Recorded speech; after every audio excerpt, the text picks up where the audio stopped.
Hello everyone, welcome back to my channel. So this is part 4 of our study tip series. So our today's topic is things that should kept in mind while choosing stream after 10th standard. The end of the video मैं आपको बताऊंगी मैंने 10th के बाद कौन सी stream choose की और कैसे चूज की. Tip number 1 is no yourself. आप अपना इंटरेस्ट, अपनी स्ट्रेंथ, अपनी वीकनेस सब एनालिसिस करके फिर ही स्ट्रीम चूज करना, हवा में मत चूज करना. Tip number 2 is set realistic career goals. पहले ये समझना, ये फिगर आउट करना कि आपको कौन से करियर में जाना है, कौन सी लाइन में जाना है, उस हिसाब से आप अपनी स्ट्रीम चूज करना.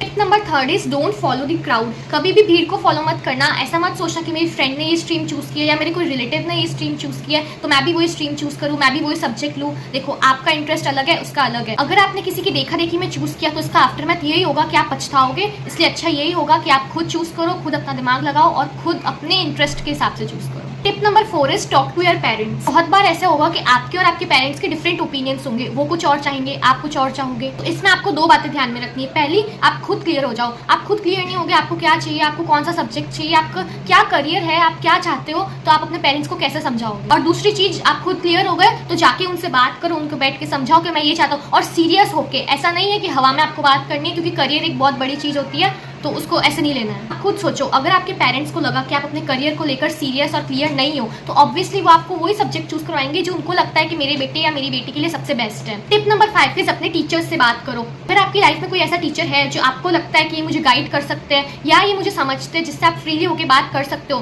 तो उनसे जरूर गाइडेंस लेना. चलो मैं आपको बताती हूँ मैंने मेरे 10th के बाद कौन सी स्ट्रीम चूज की थी. So I am a commerce student. मैंने कॉमर्स चूज किया.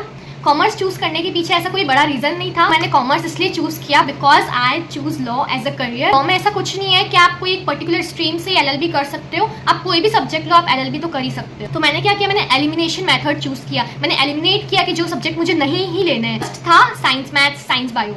ये मुझे किसी भी हाल में नहीं लेना था क्योंकि मेरे को बिल्कुल इंटरेस्ट नहीं है. मेरा पहले से 9th और 10th मतलब पूरा क्लियर था कि साइंस मैथ्स में बिल्कुल इंटरेस्ट नहीं है. 10th में मार्क्स आ गए थे साइंस में बिकॉज ऑफ दी कोचिंग. मैंने बहुत अच्छी कोचिंग ज्वाइन की थी तो मार्क्स आ गए थे. बट मुझे इंटरेस्ट नहीं था. बस 2 ही स्ट्रीम बची थी, आर्ट्स और कॉमर्स. तो फिर धीरे धीरे मेरा 10th क्लियर होने के बाद हमने बहुत सोचा तो मेरे कॉमर्स में इंटरेस्ट पहले भी आने लग गया था और फिर मैंने सोचा नहीं, कॉमर्स ही लेनी है. तो ऐसे मैंने कॉमर्स चूज कर ली. बस मेरी लाइन थोड़ी वो थी लॉ वाली, LLB वाली, इसलिए मैं कोई भी सब्जेक्ट चूज करती तो मेरे LLB तो हो जाती. अगर आपकी कोई ऐसी लाइन है जिसमें पर्टिकुलर सब्जेक्ट चाहिए, पर्टिकुलर स्ट्रीम चाहिए, तो आप वही चूज करना. आई होप ये वीडियो आपके लिए हेल्पफुल रही होगी. आगे के पार्ट्स के लिए बने रहिए. आज के लिए बस इतना ही. Thanks for watching. Bye bye.